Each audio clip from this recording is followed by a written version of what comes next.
and welcome to the Phoenix 5 Info Show. I'm your host, Lieutenant Vince Lewis of the Phoenix Police Public Affairs Bureau. Once again, we're coming to you from beautiful downtown Phoenix Police Headquarters, 7th Avenue in Washington. Something like that. Something like Yes. I need this help from my co-host who's here every week. Almost. PIO Sgt. Rob Scherer. Good to be here, boss. Thanks for being here. Of Backing course. me up. Appreciate Yes. it. I'm here for you. Yeah. So on a serious note, we have brought two special guests in here to talk about something that affects us as a community. Not only have we seen a rise in teen violence locally, but I think across the U.S., when I talk to my counterparts in other cities, everybody is concerned with a pretty much a rise in teen violence. That's kind of been the topic of discussion, among many other important topics, but specifically what we're going to talk about is the known relationships and the violence that could potentially erupt between teenagers in a dating setting. Yeah. Teen dating violence. You know, February is the month where we bring awareness to this topic. It's a very sensitive topic. It's a very important topic, especially near and dear to me. I've got teenagers at home. Yeah, you and I both. This is definitely something where I think we're both anxious to talk about, maybe get pointers for ourselves, you know, in everyday life. So I want to introduce our friends from the Family Advocacy Center. Go ahead and introduce yourselves and let us know what you do. And Okay. So I'm Michelle Alba, and I'm one of the Victim Services Supervisors at the Family Advocacy Center. My name is Melissa Jimenez, and I'm also one of the Victim Advocate Supervisors at the FIC. welcome. So I think it was very important that we have you on not only here during the month of February, but also this is something that should be evergreen, that we should talk about all the time. Give us an idea of what we're facing now as a community, as Phoenix, with teen dating violence, and what do we need to know, and how do we need to have these conversations with our teens? I think to start off, one of the things that I think is important for the community to know is that we exist, the Family Advocacy Center. So we're a walk-in location where somebody can come Monday through Friday, 8 to 5, to be able to talk about if they're a victim of a crime, if they're needing community resources because their teen might be going through something like an unhealthy relationship, they don't even know what to do. So just number one, that we're available. Our services are confidential at no cost to the community. So having that resource for not only parents to know where to go to, but having a resource for teens to feel like they can talk to somebody who's not going to lecture them or preach to them, but actually help them. Because these budding relationships, they're doing oftentimes they're involved in adult settings, making adult decisions, and they're not adults. A lot of them have had hard lives and learn some lessons, but again, by age, they're just not quite there yet. So I think it's what you do with the Family Advocacy Center. Tell us a little bit more on a personal level. How does a Family Advocacy Center help a teen who might be a victim or might feel like they need to reach out to somebody? What kind of help or services can they get?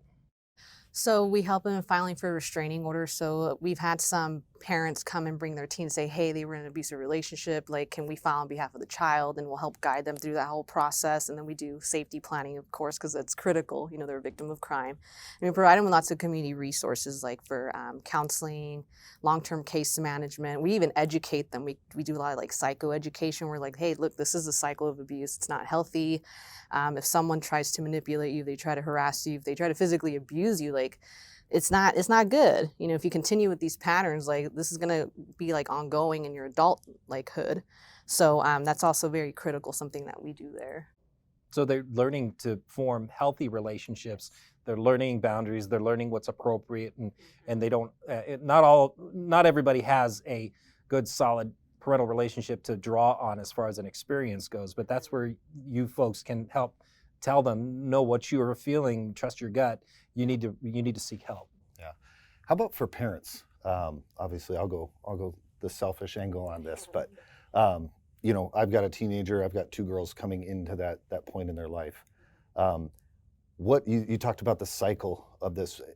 A lot of times teenagers, and a lot of times teenage girls to their dad at times aren't completely forthcoming. They're trying to be that. They're trying to transfer into that adulthood. And a lot of times they're not at that point to make a lot of those sound decisions. But what do I, as a parent, what kind of maybe some signs that are obvious, or maybe the ones that aren't, what am I looking for to maybe it hits that red flag and I go, ugh, maybe this is something we need to deal with?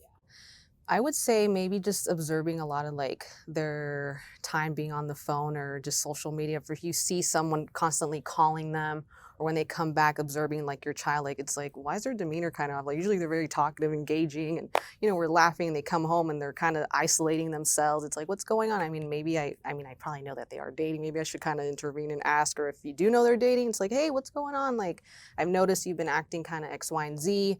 Let's talk about it. But I think also too, it's important for parents to learn how to build rapport with their children. If you don't build a rapport with them, they're going to feel safe to come and talk to you. So but I think just observing a lot of that dynamic. If you see something's just kind of off, just approach them and hopefully they'll be open to talk to you about it. And you can be like, hey, like, it's not safe for you to continue like this. Or if you're telling me that someone is abusing you, like, there are options if the parent's aware of it. Right. But I mean, that could be somewhere to start. And to piggyback off what Michelle was saying is, like, I have a teen daughter, so I can empathize with you guys.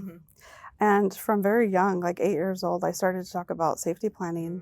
That consisted of, like, if there's somebody at school that, is doing something, whether it be a student, an adult, if you don't feel comfortable telling me, who do you feel comfortable talking to? And let's establish that.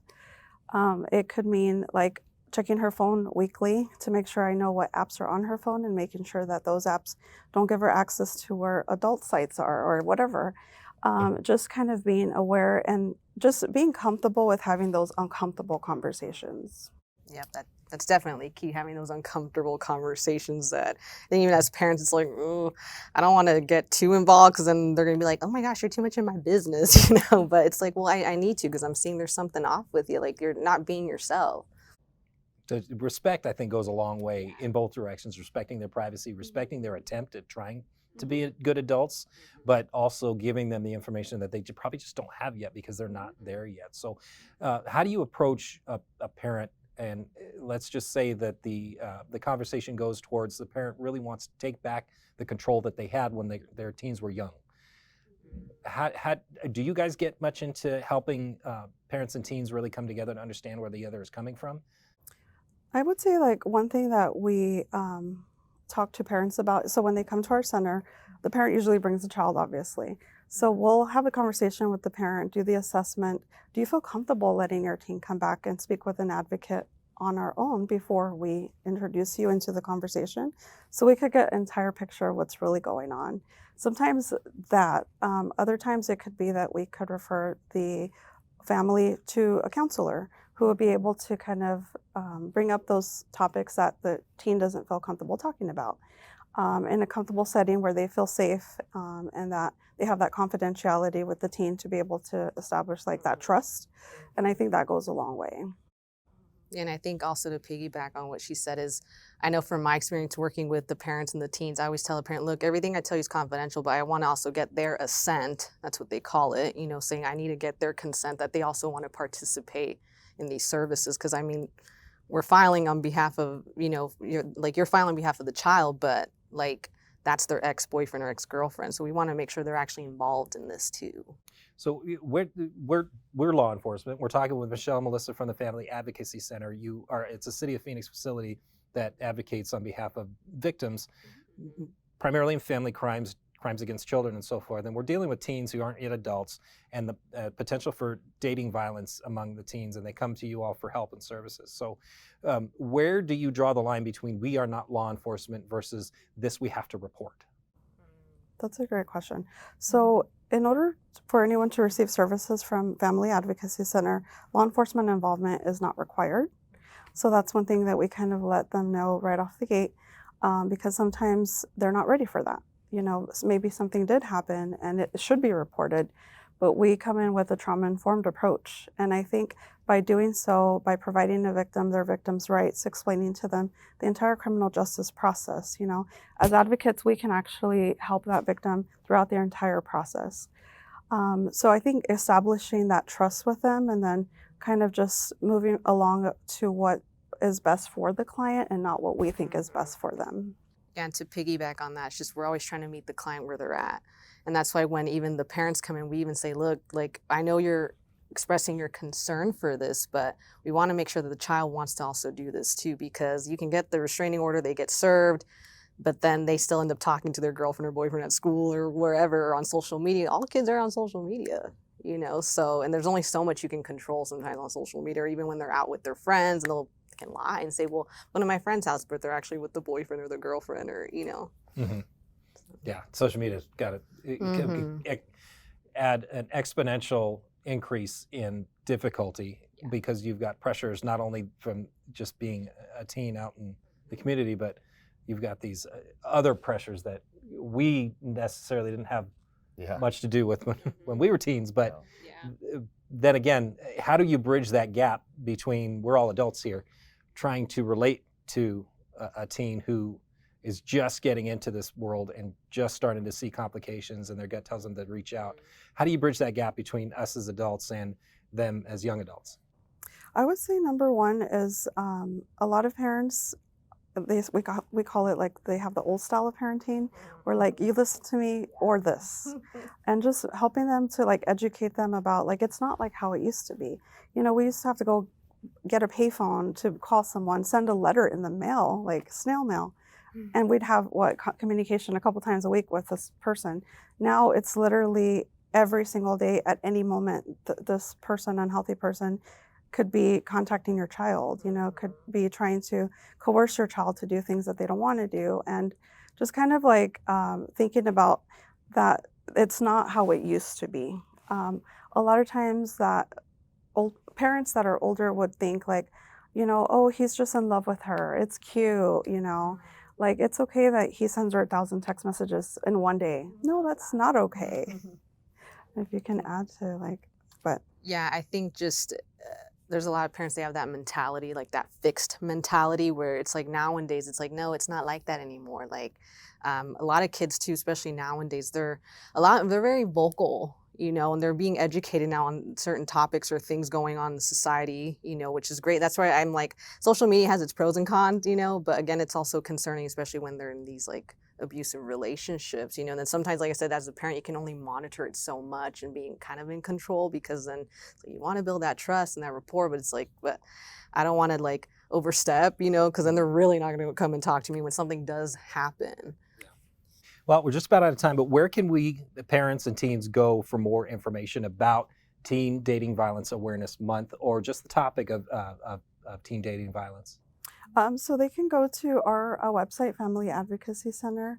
They can also look up the Arizona Coalition to End Domestic Violence and Sex Assault. There's also national teen hotlines that teens can call 24/7 to talk to an advocate. But yeah, so there's a lot of like resources available, but if they connect with us, we will give them those resources. Yeah, they can always call us, at the main line, and we'll have an advocate speak to them and give them all those resources or whatever they're needing.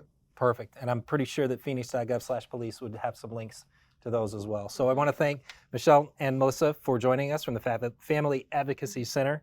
And I'd like to thank my co-host, Rob Scherer. Thank you guys both. Thank the crew for producing. And as always, you can help fight crime in your community and potentially earn a cash reward by sending tips to Silent Witness. Visit silentwitness.org or call 480-WITNESS. Follow Phoenix Police on all social media platforms.